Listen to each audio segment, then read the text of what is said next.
is a gunshot.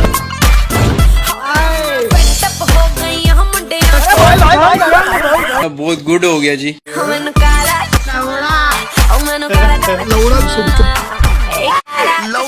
बड़ा बदतमीज लड़का।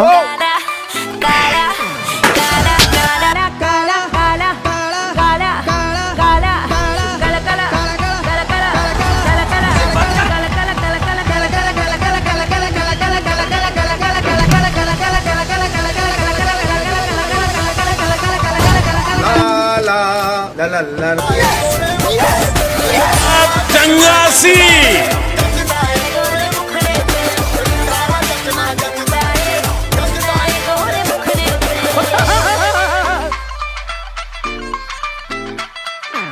बड़ा बदतमीज लड़का।